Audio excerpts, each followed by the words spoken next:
ولئن أذقناه نعماء بعد ضراء مسته ليقولن ذهب السيئات عني إنه لفرح فخور إلا الذين صبروا وعملوا الصالحات أولئك لهم مغفرة وأجر كبير فلعلك تارك بعد ما يوحى إليك وضائق به صدرك أن يقولوا لولا أنزل عليه كنز أو جاء معه ملك إنما أنت نذير والله على كل شيء وكيل صدق الله العظيم. ترجمہ ولئن اور البتہ اگر اذقنا الانسان ہم چکھائیں انسان کو منا اپنی طرف سے رحمتاً کوئی رحمت مہربانی ثم پھر نزعناها منہ ہم چھین لیں اس سے وہ چیز انہ بے شک وہ لیئوس البتہ ناامید کفور ناشکرہ ہوتا ہے.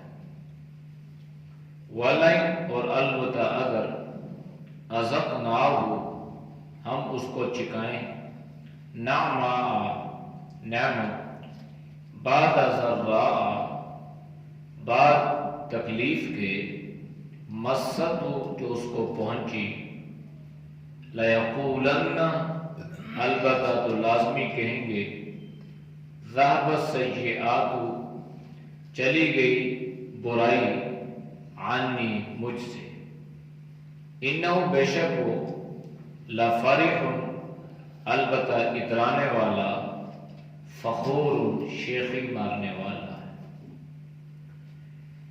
الا الذین صبروا مگر وہ لوگ جو صبر کرتے ہیں وعملوا الصالحات اور عمل کرتے ہیں نیک اولئک یہی وہ لوگ ہیں لہم مغفرۃ ان کے لیے بخشش ہے وَأَجْرٌ کبیر اور اجر ہے بڑا.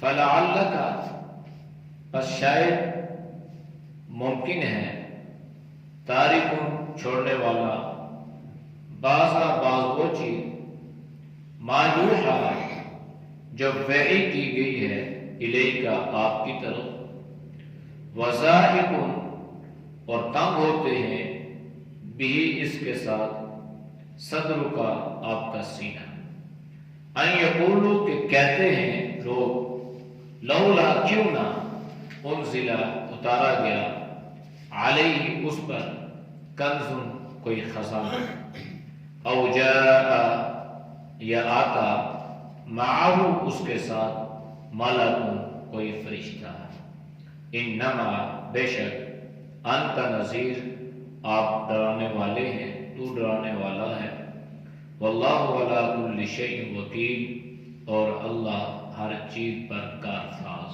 ہے.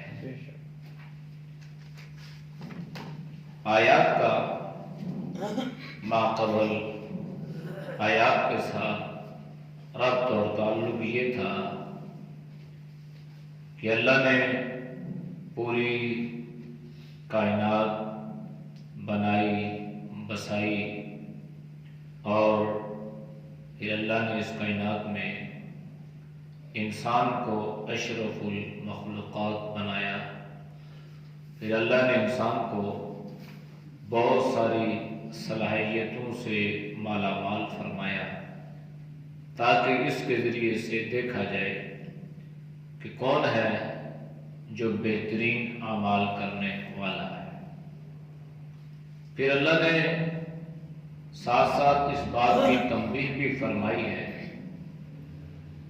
کہ اگر اللہ کی نافرمانیوں کی وجہ سے تمہارے اوپر فوراً اللہ کا عذاب نہیں آتا، تو اس کی وجہ یہ نہیں ہے کہ اللہ آپ کے اعمال سے بے خبر ہے، بلکہ وجہ اس کی یہ ہے کہ اللہ نے ابھی آپ کو مہلت ڈھیل دی ہوئی ہے اور اللہ آپ کو سمجھنے کا موقع عطا فرما رہا ہے۔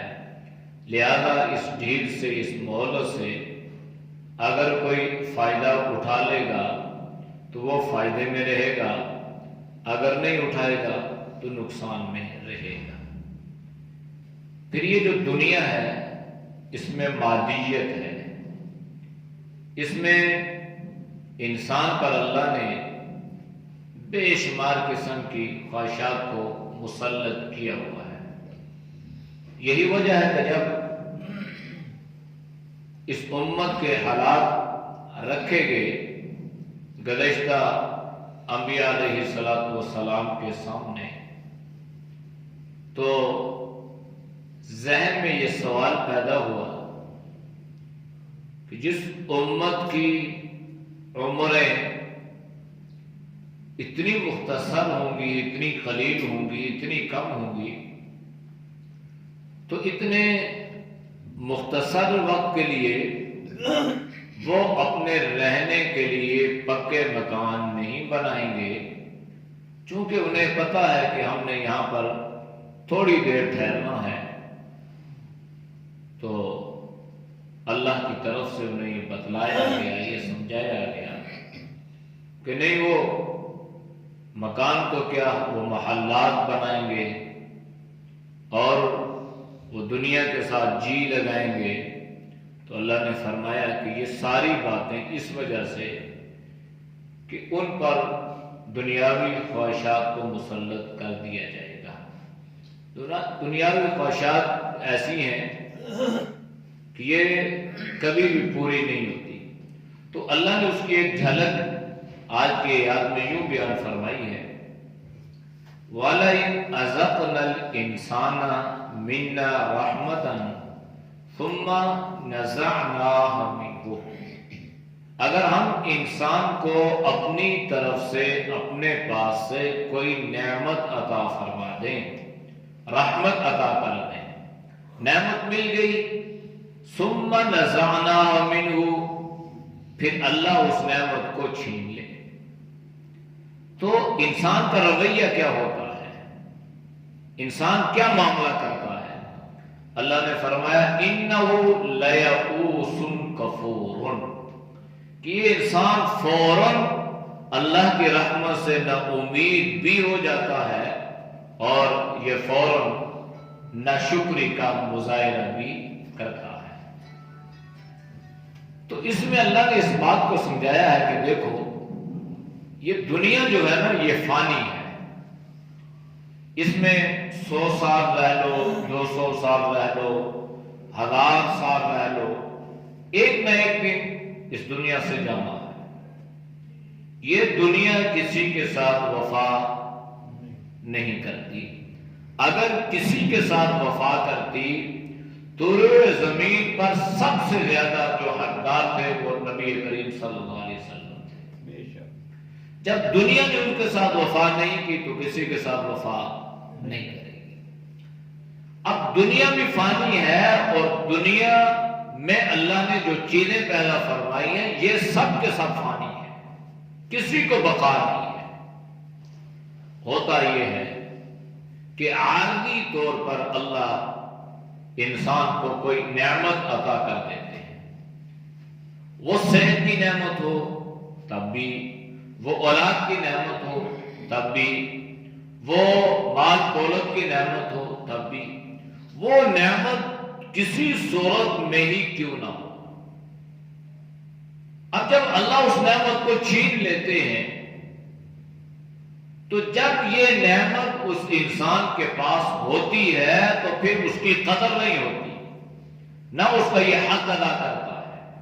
نعمت اللہ نے چھین لی تو فوراً انسان جو ہے لیئوس، انسان جو ہے اللہ کی رحمت سے نا امید ہو جاتا ہے، اور کفور، انتہائی ناشکرا بن جاتا ہے. حالانکہ نعمت دی بھی اللہ نے تھی، لی بھی اللہ نے ہے. تو جب اللہ نعمت دے رہا تھا تب تو تم اللہ کا شکر نہیں ادا کر رہے تھے. جب اللہ نے نعمت چھین لی اب تم ناشکری کا مظاہرہ کر رہے ہو. تو اس لیے اللہ نے اس بات کو سمجھایا ہے کہ جب اللہ نعمتیں برسا رہا ہو تو پھر اللہ کی حدود کو پھلانگنا نہیں ہے، اللہ کے قانون کو توڑنا نہیں ہے، حدود اللہ کو پامال نہیں کرنا، بلکہ اللہ کے صابر اور شاکر بندے بن کے زندگی گزارنی ہے.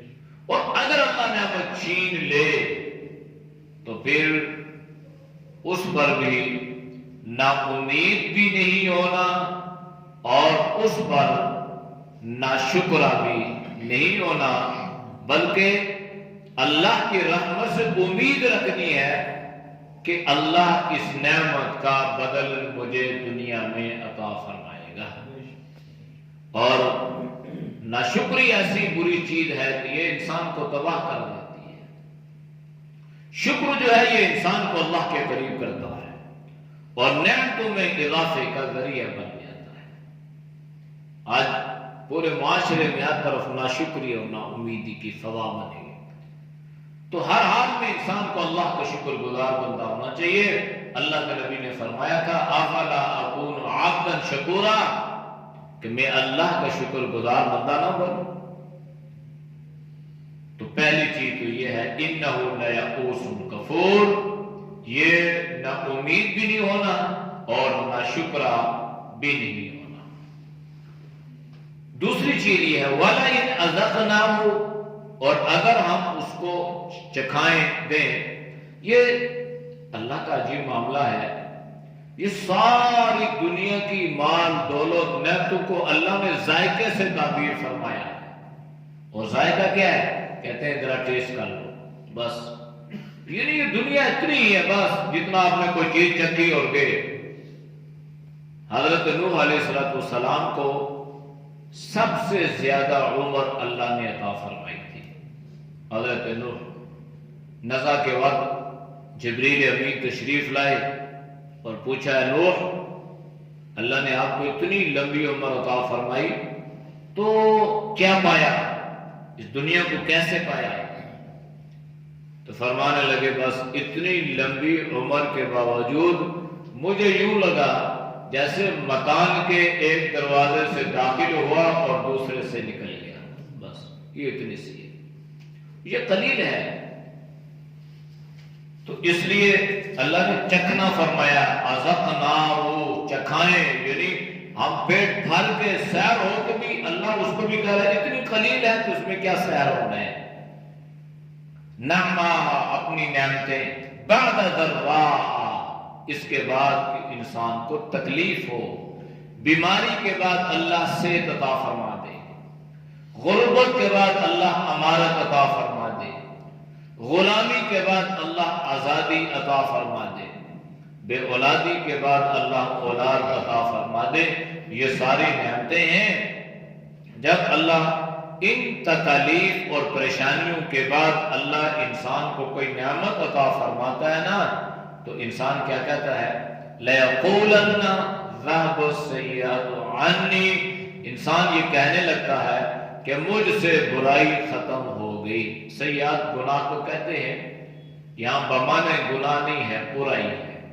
یعنی میرے اندر جو بیماری تھی یہ ختم ہو گئی، میرے اندر جو یہ دکھ تھا یہ ختم ہو گیا، میری جو غربت تھی یہ ختم ہو گئی، میری جو غلامی تھی. اب انسان کو چاہیے کیا تھا؟ انسان کیا کہتا کہ میرے رب نے مجھے اس سے عافیت عطا کر دی، میرے رب نے مجھے بیماری سے صحت عطا فرما دی، میرے رب نے میری غربت کو ختم کر کے امارت عطا کر دی، میرے رب نے میری غلامی. کہنے لگا نہیں عن ذهب السیئات عنی، اس سے یہ میری برائی چلی گئی. اب جب چلی گئی تو اسے چاہیے کیا تھا وہ اللہ کا شکر ادا کرتا، بلکہ ایسا نہ ہوا انہ لفرح فخور، البتہ وہ شیخی مارنا، حدود سے تجاوز کرنا، جس کو آپ کہتے ہیں شیخیت، عجیب عجیب حرکتیں کرنے لگتا ہے اور اترانے لگتا ہے، تکبر کرنے لگا۔ حالانکہ کیا چاہیے تھا؟ اسے چاہیے یہ تھا کہ وہ اللہ کا شکر ادا کرتا، زبان سے بھی، اعمال سے بھی، عمل سے بھی۔ زبان سے تو یہ ہے نا کہ الحمدللہ، یا اللہ تیرا شکر ہے تو نے مجھے عافیت عطا فرمائی، اور عمل اور جوارح سے اللہ کا شکر یہ ہے کہ اس زبان کو، اس ہاتھ کو، ان پاؤں کو، اس دماغ کو اللہ کی بندگی پہ، یہ اللہ کا۔ تو یہ انسانی مزاج اللہ نے بیان فرمایا ہے کہ جب اللہ نے برائی ختم کر دی، اللہ نے اس کے دکھ پریشانیوں کو ختم کر دیا، تو وہ کیا کہنے لگا؟ وہ اترانے لگا، تکبر کرنے لگا اور شیخیاں۔ اب یہ ایک انسان کا مزاج اللہ نے بیان فرمایا، لیکن سارے انسان ایسے نہیں ہوتے۔ نہ سارے انسان تکبر کرنے والے ہیں، نہ سارے ناشکرے ہیں، نہ سارے بے صبرے ہیں، اور نہ سارے اترانے والے ہیں، بلکہ اللہ نے تخصیص فرمائی ہے۔ وہ کیا ہے؟ اگلی آیات میں اِلَّا الَّذِينَ صَبَرُوا، مگر وہ لوگ جو صبر کرنے والے ہیں۔ لفظ جو صبر ہے نا، صبر، اس کا معنی ہے عربی لغت میں کنٹرول کرنا، قابو کرنا، کسی چیز پر اپنی گرفت کو مضبوط کر لینا، سہ لینا، برداشت کر لینا۔ تو یہ جو صبر ہے اس کی کئی اقسام ہیں۔ ایک صبر یہ ہے کہ انسان مسائل پر اپنے نفس کو اپنے قابو میں رکھے، یعنی اس پہ چیخ و پکار، آؤ بکا، واویلا، شور نہ کرے، بلکہ زبان سے انا للہ و انا الیہ راجعون، یہ۔ اور ایک صبر یہ ہے صبر عن المعصیات، انسان کو ہر طرف گناہ کی دعوت دی جا رہی ہے اور وہ گناہ کرنے پر بھی قادر ہے، لیکن اس نے اپنے نفس کو اپنے قابو میں رکھا، نہیں کیا۔ اور ایک یہ ہے کہ صبر عن الطاعات، کہ اپنے نفس کو اللہ کی اطاعت پر لگانا، کہ نفس جی نہیں کہہ رہا نماز پڑھے، جی نہیں کہہ رہا یہ کرے، لیکن لگانا ہے کیوں؟ اللہ کا حکم ہے۔ یہ بھی صبر ہے کہ آپ نے نفس کا مقابلہ کیا، آپ نے اس کے ساتھ مجاہدہ کیا ہے۔ اس لیے جہاد بھی دو قسم کا ہے نا، جہاد اکبر ہے اور جہاد اصغر ہے، اور اپنے نفس کے ساتھ لڑنا یہ جہاد اکبر ہے۔ یہ آسان کام نہیں ہے۔ یہ مادہ پرستی کا، پیٹ پرستی کا زمانہ چل رہا ہے، اس میں اپنے نفس کے ساتھ جہاد کرنا یہ بہت بڑا عمل ہے۔ اور یقین جانیے کہ آج کے زمانے میں یہ جتنی دنیا پرستی اور مادہ پرستی اور بے حیائی اور فحاشی اور یہ ساری چیزیں پھیلتی جا رہی ہیں، اتنا ہی ضروری ہے کہ انسان اپنے نفس کے ساتھ جہاد کرے۔ تو صبر، وَعَامِلُ الصَّالِحَاتِ، صبر بھی کرتے ہیں، نیک اعمال بھی کرتے ہیں۔ وَعَامِلُ الصَّالِحَاتِ، اور نیک اعمال کرنے والے، یعنی جو نیک عمل کرنے والا ہے نا، چاہے اللہ نے اس کو دولت دی ہے تب بھی وہ نیک ہے، چاہے اللہ نے اس کو غربت دی ہے تب بھی وہ نیک ہے، یعنی اس کی غربت یا اس کی امانت اس کے اعمال پر حاوی نہیں ہے، بلکہ اللہ کی بندگی میں مشغول ہے۔ اور آج بھی اللہ کے فضل سے ہمارے معاشرے میں کئی ایسے ثروت لوگ ہیں، کئی ایسے امیر لوگ ہیں جن کو اللہ نے مال اور دولت کی نعمت سے نوازا ہے، اس کے باوجود وہ نہ تکبر کرتے ہیں، نہ وہ اتراتے ہیں، بلکہ وہ حق ادا کرتے ہوئے لوگوں کا بھی، اللہ کا بھی، اللہ کے شکر گزار بندے بنتے ہیں۔ اس لیے اللہ نے فرمایا وَعَامِلُوا الصَّالِحَاتِ أُولَٰئِكَ لَهُم مَغْفِرَةٌ، یہی وہ لوگ ہیں کہ ان کے لیے اللہ کی طرف سے بخشش بھی ہے، مغفرت بھی ہے، وہ اجر کبیر، اور اللہ کی طرف سے انہیں اجر، بدلہ، ثواب بھی ہے، اور اس کے لیے اللہ نے لفظ کبیر یعنی بڑا اجر اللہ انہیں عطا فرمائے گا۔ تو اس لیے یہ دو چیزیں بڑی ضروری ہیں، ایک صبر اور ایک اعمال صالحہ۔ اعمال صالحہ کا ٹکراؤ جو ہے نا، یہ شرک سے بھی ہے، بدعات سے بھی ہے، رسومات سے بھی ہے، خرافات سے بھی ہے۔ مقابلہ تب ہوتا ہے کہ جب انسان مقابلے میں ہو اور میدان سج جائے، شرک بھی ہے، بدعات بھی ہے، سنت بھی ہے۔ اب مقابلہ کرنا ہے کہ انسان کس چیز کو اپنائے۔ ایک طرف شرک، دوسری طرف توحید، ایک طرف بدعت، دوسری طرف سنت، ان کا آپس میں ٹکراؤ ہے۔ اور یہ بھی یاد رکھیں کہ اگر انسان بدعات کو فروغ دے گا تو اس کی نحوست سے اللہ سنت کو اٹھا لے گا، سنت سے محروم ہو جائے گا۔ اور اگر سنت کو فروغ دے گا تو اللہ بدعات سے اس کی حفاظت فرمائے گا اور بدعات کی نفرت اللہ اس کے دل میں بٹھا دے گا۔ تو اس لیے اعمال صالحہ صرف اس چیز کا نام نہیں ہے کہ ہم تسبیح لے کے مسجد میں بیٹھ جائیں اور اللہ اللہ کر رہے اور بندگی کریں، نہیں۔ اعمال صالحہ توحید کا نام ہے، اعمال صالحہ شرک کی نفی کا نام ہے، اعمال صالحہ احیاء سنت کا نام ہے، اور اعمال صالحہ بدعات کی تردید کا نام ہے۔ اگر ہم اس طرح اعمال کریں گے تو پھر اللہ کی طرف سے بخشش بھی ہے اور بڑا اجر بھی ہے۔ فَلَعَلَّكَ تَارِكٌ بَعْضَ مَا يُوحَىٰ، کیا یہ بات ممکن ہے کہ آپ چھوڑ دیں بعض وہ چیز جو آپ پر وحی کی گئی ہے؟ یعنی اللہ نے نبی کریم صلی اللہ علیہ وسلم کے بارے میں فرمایا کہ یہ کیسے ممکن ہے کہ جو اللہ آپ پر وحی فرما رہا ہے اس میں سے بعض کو آپ چھوڑ دیں، جیسے اہل کتاب چھوڑ دیتے تھے۔ وَضَائِقٌ بِهِ صَدْرُكَ، اور آپ اپنے سینے میں تنگی محسوس کریں۔ کب؟ أَن يَقُولُوا، جب یہ لوگ کہتے ہیں لولا انزل علیہ کنز، کہ آپ صلی اللہ علیہ وسلم پر کوئی خزانہ کیوں نہ اتارا گیا، یعنی آپ پر کوئی سونا اترتا، آپ کسی بہت بڑے خزانوں کے مالک ہوتے تو پھر ہم کیا کرتے، یہ خزانے ہم آپس میں بانٹ لیتے، تقسیم کر لیتے۔ تو ایسا تو کوئی نہیں، تو لہذا ان لوگوں نے یہ سمجھا کہ نبوت کے لیے یہ بات ضروری ہے کہ وہ خزانوں کا مالک ہو، تو اللہ نے فرمایا ایسی بات نہیں۔ او جاء معه ملک، یا وہ کہنے لگے آپ کے ساتھ کوئی فرشتہ آتا اور آ کے ہمیں یہ بات بتلاتا کہ آپ اللہ کے نبی ہیں، جیسے آج کل لوگ کہتے ہیں کوئی بات دین کی سیدھی سی بات کرو، کہتے ہیں جی کہاں لکھا ہے یہ نہ کرو۔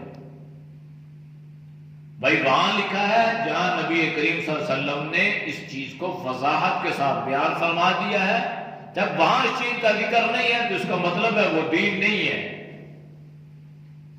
حدیث کی کتابوں میں کتاب الجنائز باب الصلاۃ، یہ کتاب الصلاۃ نماز کا بیان، پھر اس نماز میں ساری نمازیں داخل ہو رہی ہیں۔ یہ جو نمازیں ہم فرائض ہیں یہ بھی ہیں، پھر عیدین کی نمازیں بھی ہیں، پھر جمعہ بھی ہے، پھر استسقاء بھی ہے، پھر خوف بھی ہے، پھر جو ہے وہ اس میں صلاۃ الجنازہ بھی ہے۔ تو اس میں ساری چیزیں بیان ہیں، یہاں تک کہ انسان اگر قریب المرگ ہو جائے نا، مرنے کے قریب ہو جائے، وہاں سے لے کر دفن کرنے تک، اور دفن سے لے کر اس کے بعد اس کے لیے کیا کرنا ہے، یہ ساری باتیں حدیث میں موجود ہیں۔ جو وہاں لکھی ہے وہ دین ہے، جو وہاں لکھی نہیں ہے وہ دین ہے۔ آسان سی بات ہے۔ اور ساری حدیث کی کتابوں میں جناب نبی کریم صلی اللہ علیہ وسلم نے ارشاد فرمایا کہ بعض جگہ ایسی ہیں جہاں پر خاموش رہنا افضل ہے، خاموشی۔ اس میں اللہ کے نبی نے فرمایا جب امام خطبہ دے رہا ہو، خطبہ، اس وقت انسان خاموش رہے۔ جب کوئی انسان گفتگو کر رہا ہو تو دوسرا اس کی گفتگو کو خاموشی سے سنے۔ اور آپ نے یہ فرمایا کہ جب جنازے کے پیچھے چل رہے ہو تو خاموشی سے چلو، یعنی اگر کوئی کام کرنا بھی ہے، عمل کرنا بھی ہے، استغفار کرنا بھی ہے تو دل میں کرو، یہ واضح حدیث ہے۔ اور وہاں پہ لکھا ہے، حدیث کی ساری کتابوں میں لکھا ہے۔ اس لیے یہ ایک کلچر، ایک تہذیب اور ایک دیکھا دیکھی اور ضد سے اور درمی سے ہم اپنے آپ کو تباہ کرتے ہیں۔ تو دین تو میرا نہیں ہے، دین تو آپ کا نہیں ہے، دین تو کسی مولوی کا نہیں ہے نا، دین تو اللہ کے نبی صلی اللہ علیہ وسلم کا ہے۔ اور وہی چیز دین بنے گی جس پر اللہ کے نبی نے مہر لگائی ہو. اس بات کو آپ نے ہمیشہ ذہن میں رکھنا ہے. بس میں تو اکثر اپنے ساتھیوں سے کہتا ہوں کہ بھائی بعض چیزیں ایسی ہیں جن پر انسان بہت لڑتا ہے, جھگڑتا ہے, حالانکہ وہ لڑائی جھگڑے والی چیز ہے ہی نہیں ہے. لڑائی جھگڑے والی جو چیزیں ہیں ان کی طرف ہم آتے نہیں ہیں. اللہ کے نبی نے کیا فرمایا؟ آپ نے دو عجیب روایات ہیں. آپ نے فرمایا کہ اگر آپ کو اذان کے ثواب کا پتہ چل جائے نا, اذان دینے کا کتنا ثواب ہے, تو آپ لڑ جھڑ کے اذان دینے کی کوشش کریں. دوسری بات آپ نے یہ فرمائی, اگر آپ کو پتہ چل جائے کہ صف اولا میں شریک ہونے کا کتنا ثواب ہے, تو آپ لڑ جھڑ کے, یعنی ایک دوسرے سے آگے آگے آپ کوشش کریں صف اولا میں شریک, اتنا اجر. اب یہ باتیں جو اللہ کے نبی نے بیان فرمائی ہیں, اس طرف آتے نہیں ہیں. جس کو شریعت نے کوئی اہمیت دی نہیں ہے اس طرف جا کے لڑتے ہیں. تو اس لیے فرمایا کہ کوئی فرشتہ آ جائے, وہ کہنے لگے فرشتہ آئے تو آ کے ہمیں بتلائے. بھائی فرشتہ آئے آ کے بتائے یہ اللہ کے نبی ہیں, تو پھر اگر فرشتہ آ بھی جائے نا تو لوگ کیا کہیں گے؟ لوگ کہیں گے تو فرشتہ ہے, اس کی کیا دلیل ہے؟ بھائی اگر فرشتہ آ گیا, اس نے بتا دیا کہ میں فرشتہ ہوں, جبریل ہوں, تو یہ لوگ اعتراض نہیں کریں گے بھائی تو جبریل ہے, ہم نے تو تجھے دیکھا نہیں ہے. اب اور فرشتہ اللہ بھیجے یا اللہ کی طرف سے ہمیں آواز آئے یا ہمیں کوئی بتلائے کہ یہ ہے, تب مانیں گے. اب یہ وہ باتیں ہیں نا جو نہ ماننے والی ہوتی ہیں, اللہ نے اس لیے ذکر فرمایا. جیسے آج کل ہم جس بات کو مانتے نہیں ہیں اس کو ہوا میں اڑا دیتے ہیں, کہتے ہیں جی بس یہ تو فلاں ہے اور یہ بات یہ کر کے. بھائی دین کسی کا نہیں ہے, دین اللہ کے نبی کا ہے, اور ہر اس عمل کو کریں جو دین ہے اور بڑھ چڑھ کے کریں, اور ہر اس عمل سے اپنے آپ کو بچائیں جو دین نہیں ہے. پھر فرمایا انما انت نذیر, ہم نے آپ کو ڈرانے والا بنا کر بھیجے, خزانے بانٹنے والا نہیں ہے کہ آپ خزانے, آپ کے پاس خزانے ہو اور جس طرح یہ لوگ کہتے ہیں اور آپ ان کو تقسیم کریں, یا کوئی فرشتہ آئے اور آ کے تصدیق کرتا پھرے کہ یہ آپ اللہ کے نبی ہیں. فرمایا نہیں, جو آپ پر ایمان لاتا ہے ٹھیک ہے, باقی واللہ علی کل شیء وکیل, اللہ ہر چیز پر کارساز ہے, آپ ان کے وکیل نہیں ہیں. وکیل جو ہے یہ ہر چیز پر اللہ ہے. اعوذ باللہ من الشیطان الرجیم, بسم اللہ الرحمن الرحیم. وَلَئِنْ أَذَقْنَا الْإِنسَانَ مِنَّا رَحْمَةً ثُمَّ نَزَعْنَاهَا مِنْهُ إِنَّهُ لَيَئُوسٌ كَفُورٌ. وَلَئِنْ أَذَقْنَاهُ نَعْمَاءَ بَعْدَ ضَرَّاءَ مَسَّتْهُ لَيَقُولَنَّ ذهب السيئات عني إنه لفرح فخور. إلا الذين صبروا وعملوا الصالحات أولئك لهم مغفرة وأجر كبير. فلعلك تارك بعض ما يوحى إليك وضائق به صدرك أن يقولوا لولا أنزل عليه كنز أو جاء معه ملك إنما أنت نذير والله على كل شيء وكيل. الحمد لله رب العالمين والعاقبة للمتقين والصلاة والسلام على النبي الأمي الكريم. اے اللہ ہم سب کے سجدہ کبیرہ گناہوں کو معاف فرما. یا اللہ تو ہم سب کو اپنا شاکر صابر بندہ بنا. اے اللہ ہر طرح کی ناشکریوں سے یا اللہ ہر طرح کی بے صبریوں سے اللہ تو ہم سب کی حفاظت فرما۔ یا اللہ ہمارے جتنے مسلمان دنیا سے رخصت ہو چکے ہیں یا اللہ تو سب کی مغفرت فرما۔ یا اللہ تو سب کے درجات کو بلند فرما، خصوصاً بالخصوص یا اللہ جی ممتاز صاحب کی والدہ صاحبہ کی مغفرت فرما، اللہ ان کے درجات کو بلند فرما، مقام علیین نصیب فرما۔ یا اللہ جتنے بھی مسلمان ہمارے بزرگ آباء و اجداد اساتذہ یا اللہ تو سب کی مغفرت فرما۔ یا اللہ جو دنیا میں موجود ہیں اللہ تو سب کو فکر آخرت نصیب فرما۔ یا اللہ تو سب کو صحت ایمان والی زندگی عطا فرما۔ یا اللہ ہر پریشانی سے، ہر امتحان سے، ہر شر سے، ہر فتنے سے اللہ تو ہم سب کی حفاظت فرما۔ وَأُفَوِّضُ أَمْرِي إِلَى اللَّهِ إِنَّ اللَّهَ بَصِيرٌ بِالْعِبَادِ صلی اللہ تعالی علی نبی الأمی وعلى آلہ وصحبہ اجمعین برحمتہ